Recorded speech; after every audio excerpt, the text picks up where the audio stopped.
Assalamualaikum warahmatullahi wabarakatuh. Perkenalkan, nama saya Alwin dari kelas TID dengan NPM 2021-020-126. Assalamualaikum warahmatullahi wabarakatuh.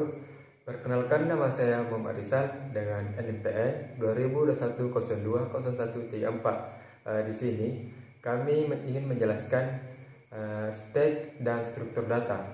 Baik, di sini saya akan menjelaskan materi dari stack atau tumpukan.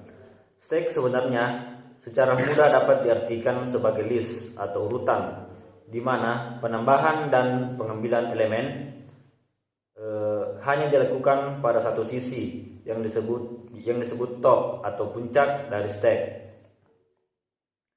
Dengan melihat definisi tersebut, maka jelas bahwa pada stack berlaku aturan LIFO, yaitu last and first out, yaitu elemen yang terakhir masuk akan pertama kali diambil atau dilayani.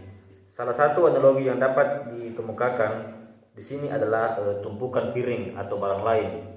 Pada saat kita hendak menumpuk piring-piring tersebut, tentulah yang kita lakukan adalah meletakkan piring pertama pada tempatnya. Selanjutnya, meletakkan piring kedua di atas piring pertama, dan demikian seterusnya. Pada saat kita hendak mengambil satu piring dari tumpukan tersebut, tentu yang diambil adalah piring teratas yang terakhir kali ditaruh, bukan yang terbawah yang pertama kali diletakkan. Adapun kekurangan dan kelebihan stack, satu kelebihan membantu mengolah data dengan metode LIFO. Secara otomatis membersihkan objek, tidak mudah rusak. Ukuran variabel tidak dapat diubah. Mengontrol memori secara mandiri. Yang kedua itu kekurangannya adalah memori stack sangat terbatas. Ada kemungkinan stack akan meluap jika terlalu banyak objek. Tidak memungkinkan akses acak karena harus mengeluarkan tumpukan paling atas terlebih dahulu untuk mengakses tumpukan paling bawah. Baik, adapun jenis-jenis dari stack atau tumpukan itu, yang pertama POP.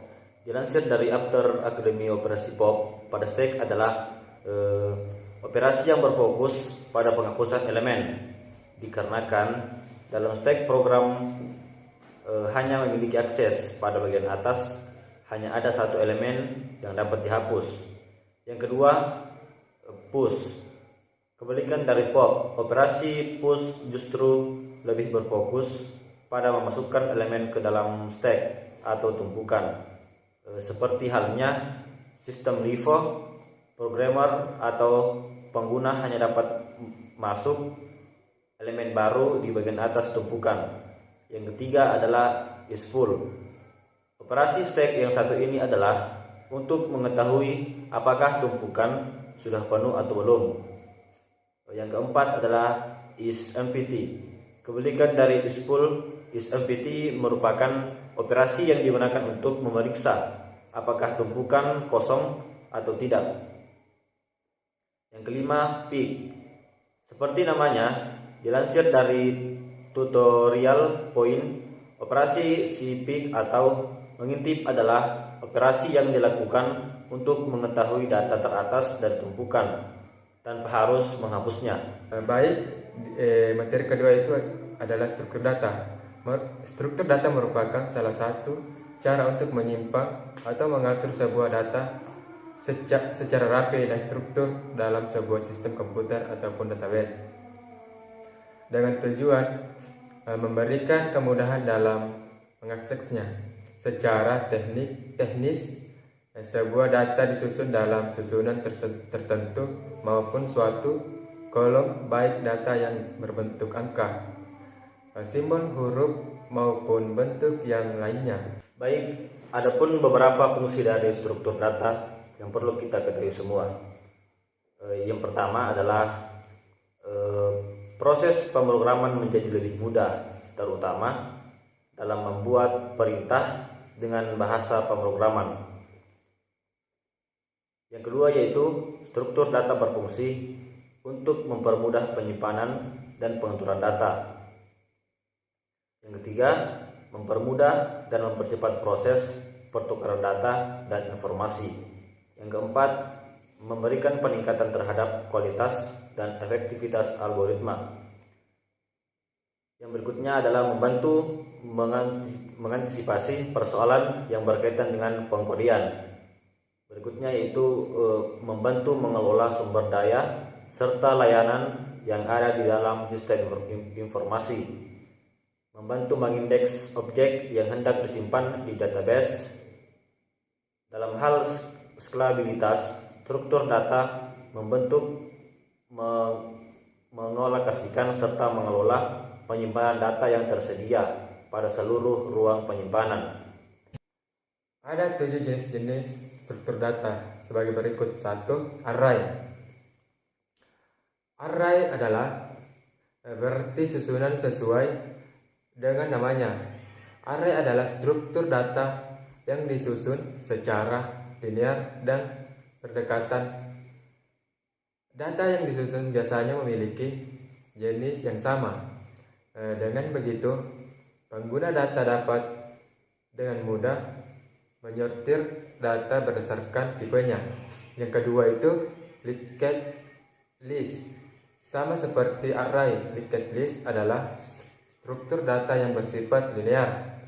Bedanya, linked list tidak disusun secara berdekatan. Lalu bagaimana cara agar setiap datanya terhubung? Jadi setiap data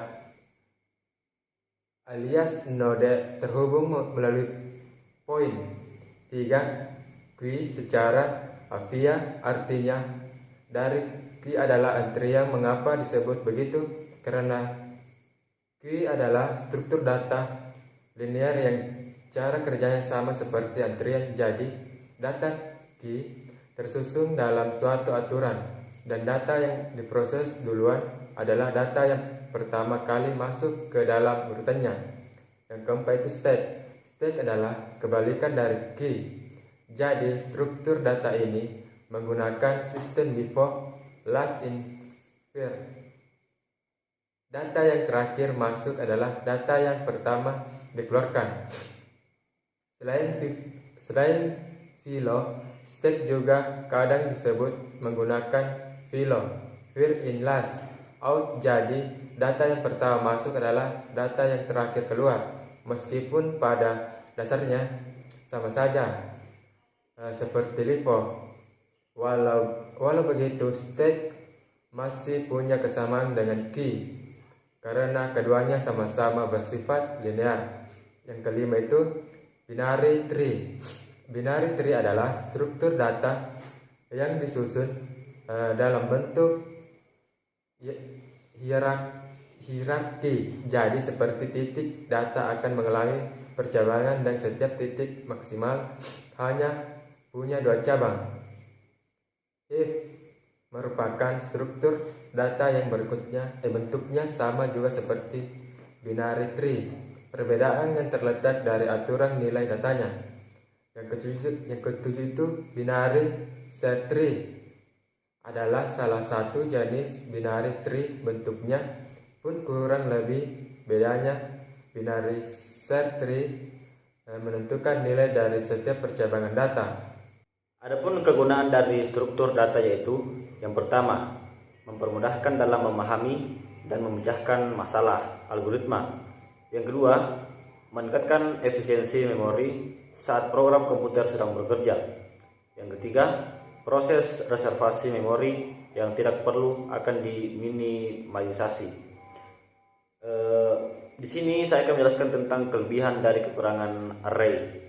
Yang pertama, kelebihan. 1. Struktur data paling mudah. Yang kedua, memori ekonomis bila semua elemen terisi. Dan yang ketiga, waktu akses sama setiap elemen. Kekurangan dari array yaitu yang pertama, boros memori jika banyak elemen yang tidak digunakan. Selanjutnya adalah kelebihan dan kekurangan dari stack.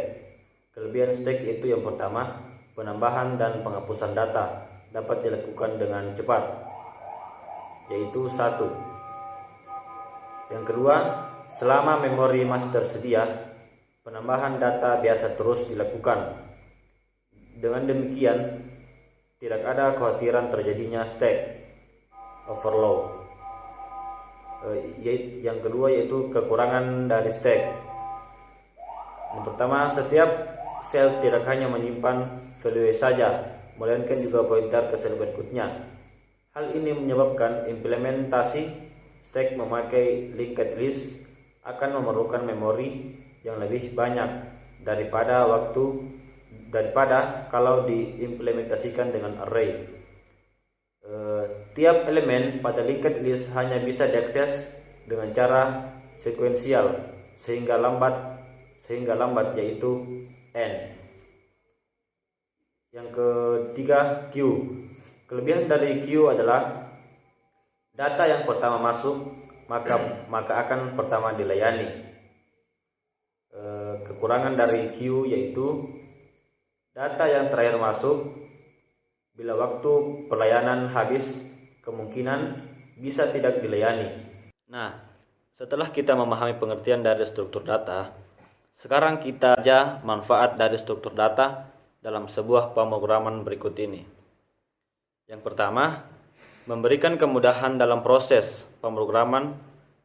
Kegunaan pertama dari struktur data ini adalah dapat memberikan kemudahan dalam membuat sebuah program. Bisa kita bayangkan ketika sedang membuat perintah dalam bentuk bahasa pemrograman, namun kita tidak dapat mengetahui seperti apa bentuk perintah yang diberikan kepada komputer. Tentu saja hal ini akan menyulitkan untuk kita sebagai programmer. Oleh sebab itu, dengan adanya struktur data ini, programmer dapat terbantu dan tentunya sangat memudahkan programmer dalam memberikan perintah pada komputer. Yang kedua, memudahkan dalam menggunakan konsep algoritma. Seperti yang kita ketahui bahwa konsep algoritma yang berhasil diterapkan pada bahasa pemrograman harus menggunakan struktur data yang baik pula. Dengan struktur data yang baik, maka konsep algoritma yang digunakan pun akan baik. Begitu juga sebaliknya. Jika struktur data tidak baik, maka konsep algoritma pada proses pemrograman pun juga tidak akan baik. Dengan memahami algoritma, suatu program akan mudah dilakukan. Hanya saja, untuk dapat memahaminya, tentu diperlukan suatu metode. Dan metode itulah yang dinamakan sebuah struktur data. Yang ketiga, efisiensi memori yang dipakai bisa dibayangkan ketika saat kita melakukan proses pemrograman dalam jumlah yang banyak. Maka, beberapa memori yang dibutuhkan untuk dapat menyelesaikan sebuah program itu baru saja satu program saja untuk bagian user. Belum ditambah dengan memori yang digunakan untuk bagian admin.